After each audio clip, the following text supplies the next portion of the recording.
Sir, Congress party ने एक पत्र लिखा गृह मंत्री को, जिसमें राहुल गांधी के को लेकर बीजेपी के एक प्रवक्ता हैं पिंटू महादेव, उन्होंने कुछ शब्द कहे जैसे गोली मारने को लेकर क्लियर थ्रेटन दिया, जिसको लेकर कांग्रेस पार्टी ने कल आईवाईसी के लीगल सेल ने कंप्लेन भी दर्ज कराई है दिल्ली पुलिस में।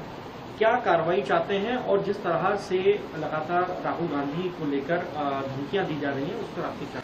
देखिए, राहुल गांधी जी इस देश के प्रतिपक्ष के नेता हैं और हम सब जानते हैं कि जब चुनाव होते हुए इस बार तो 40% लोगों ने सत्ता पक्ष के लिए वोट किया और जो कंबाइंड ऑपोजिशन है वो देश का 60% है। तो उन सब लोगों का, उन सब दलों का जो नेता प्रतिपक्ष होता है वो एक संवैधानिक पद है। उस व्यक्ति के बारे में अगर इस प्रकार की टिप्पणी कर रहा है कोई और पब्लिक प्लेटफॉर्म पर धमकी दे रहा है, जान से मारने की धमकी दे रहा है और सरकार कुछ नहीं कर रही, तो इससे ज़्यादा नकारात्मक रवैया क्या हो सकता है। भाजपा का प्रवक्ता नेता प्रतिपक्ष को इस प्रकार धमकी दे, वो बंद कमरे में नहीं दे रहे हैं, वो पब्लिक प्लेटफॉर्म पे दे रहे हैं।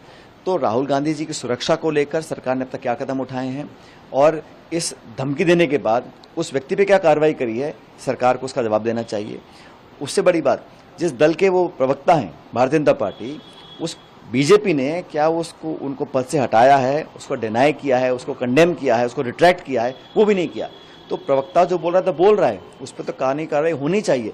लेकिन नैतिकता से देखा जाए तो भारतीय जनता पार्टी के प्रवक्ता हैं, क्या उनका फर्ज नहीं बनता कि एक नेता प्रतिपक्ष के खिलाफ कोई खुले सरेआम इस प्रकार की धमकी दे रहा है और चैनल पे दे रहा है और फिर भी आप उसको एक तरह से स्वीकार कर रहे हैं?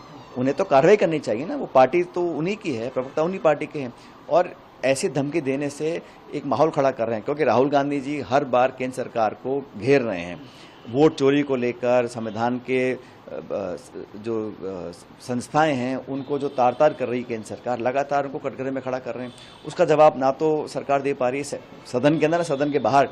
और इस प्रकार के एलिमेंट्स को अगर बढ़ावा मिलेगा तो निश्चित रूप से राहुल जी की सिक्योरिटी को भी सरकार को और ध्यान देना पड़ेगा और ऐसे लोगों पर भाजपा क्या कार्रवाई करे उसका जवाब देना पड़ेगा।